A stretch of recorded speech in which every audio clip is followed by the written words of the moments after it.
basically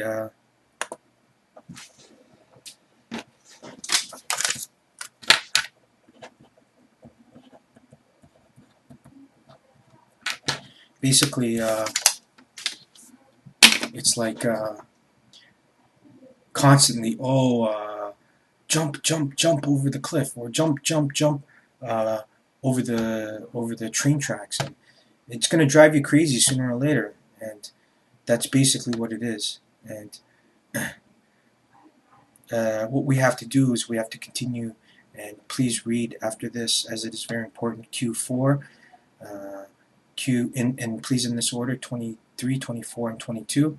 And then after that, you have to really, really try to read everything on destiny, which is Q5, Q6, and Q7, and Q9, or Q8, as in this way it can teach you why we die and why we were reborn into this earth, to relearn. The only reason why is because we can't make ourselves immortal, and in doing that, we don't have to reincarnate anymore. That's what they call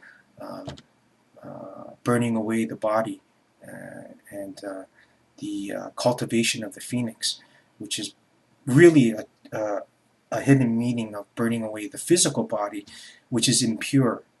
And it's not impure, it's just a restriction. And because your energy body, your astral body, but I mean the terminology is wrong, because your astral body is more is connotated or in reference to a projection, but your light body, your spiritual body, your angelic force, and which is also what makes you an angel by default because of our heritage, our inheritance. We have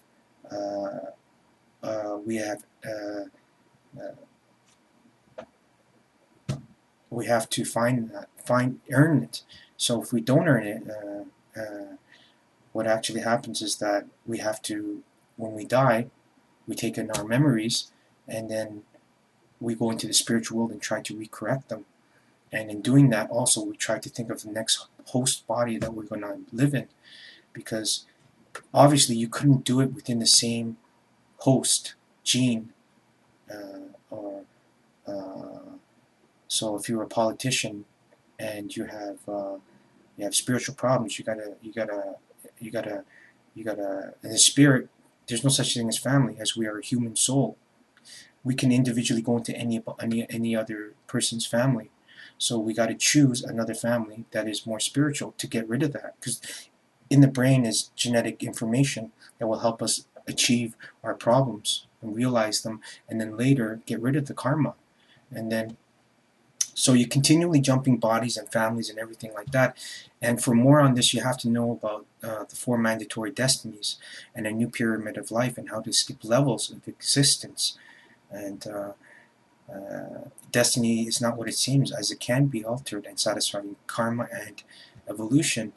And when you could do all these things, which is Q5, 6, 7, 8, and then you don't have to drink from the well of forgetfulness, which is Q9, or sorry, Q8, and then you don't have to reincarnate. And it's only the whole purpose to get rid of your karmic debt, and then you could become an eternal angel forever and serve God's purpose in life.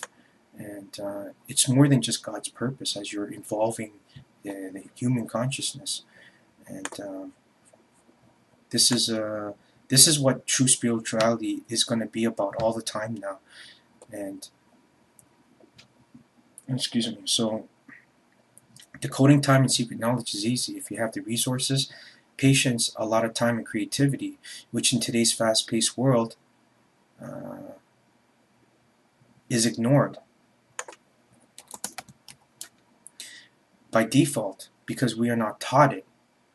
If we were taught not to ignore the secrets, or if we were taught it, we wouldn't ignore the secrets.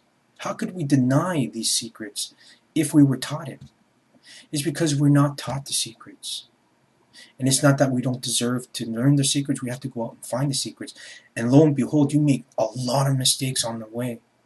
And the whole purpose is to relearn experiences and add spiritual energy and power to your body by incorporating more wisdom. And wisdom and knowledge are two different things. A person could be a walking dictionary, but if he doesn't have the wisdom to apply the knowledge, then what use is they? What use are they? And in reality, what kind of angel is not very intelligent? I mean, what does an angel do? By definition, they go out and they enforce God's rules. They go out, they judge people. They go out, they teach about love. They go out, they teach about science, and they settle disputes. How can you do those things if you don't have intelligence? If you don't have wisdom? You can't. It's impossible. So by definition, you have to reach a certain level of intellectual capabilities. And when you can do that, that's the mental ascension. When that's fulfilled, you have to fulfill your physical and then your spiritual. It has to be in that order. Sometimes it's reversed. For priests, it's reversed. But these are the four destinies. As they don't teach you these things, they just end up stopping at that one part. And they get stuck there at either the mental, the physical, mental, spiritual. It's always in exactly like that order. And it doesn't progress. So this mission normally takes about 10 years to 15, 20 years. But, I mean, they don't teach you these things. You have to jump from religion to religion to learn these things. You have to learn piety and civil service and from Islam, and things like fasting is sacrifice. It's the same thing what Jesus did. It's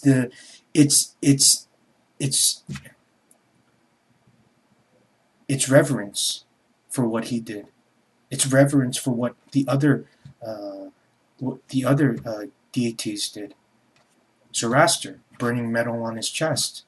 All of these things have power sources. So when they fast, it goes back into heaven. Then heaven brings it back to us in form of life.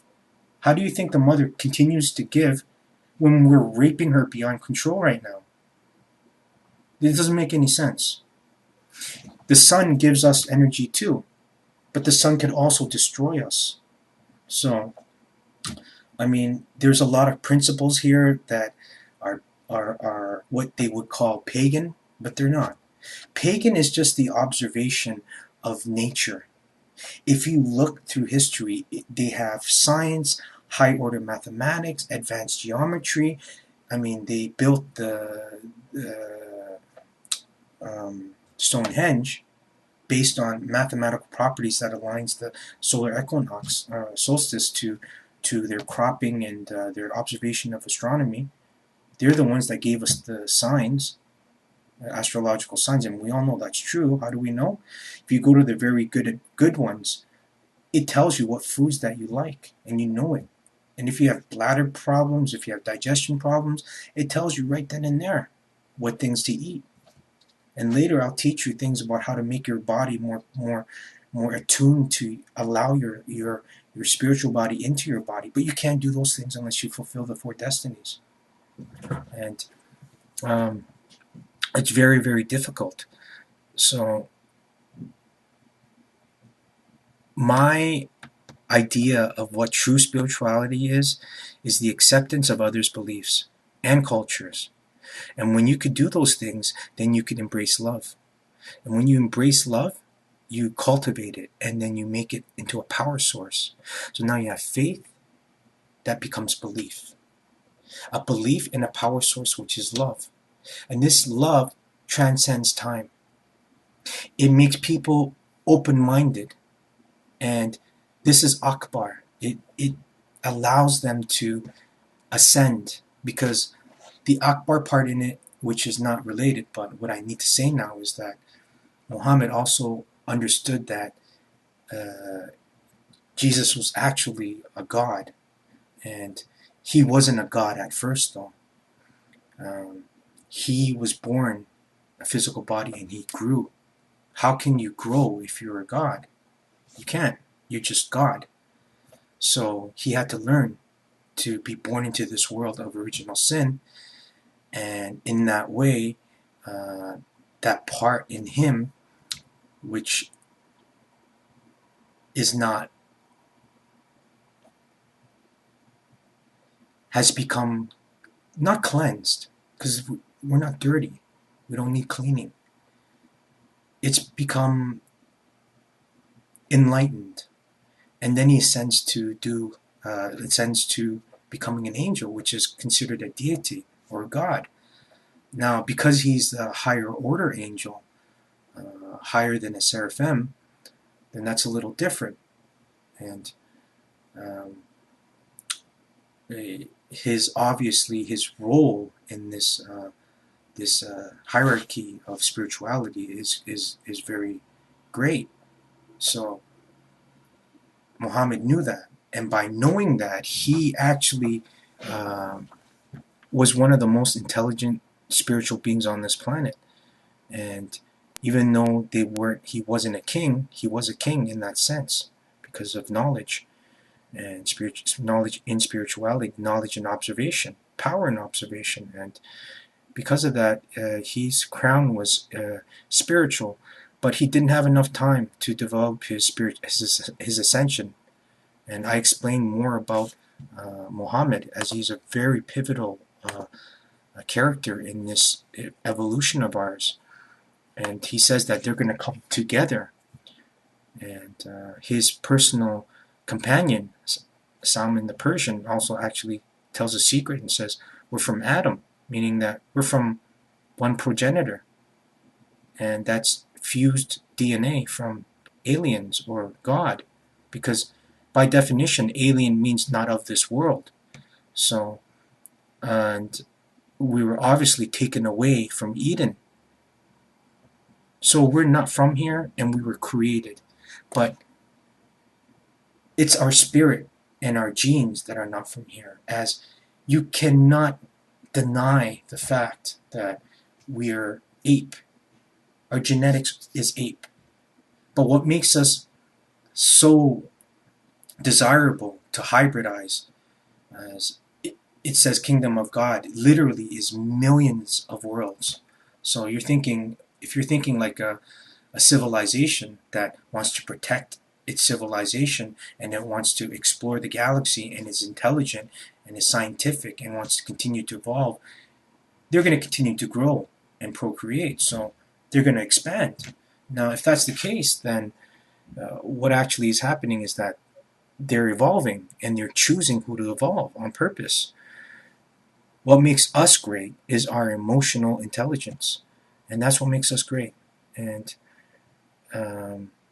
so that paper on Muhammad is, I think, try to read. Also, if you found this interesting, 27 will be interesting too. Spiritual unity, polar opposites, and need of a soulmate. And okay, I don't know where that is with Muhammad, but I do mention him. I just can't remember at this time. But 21 is very important.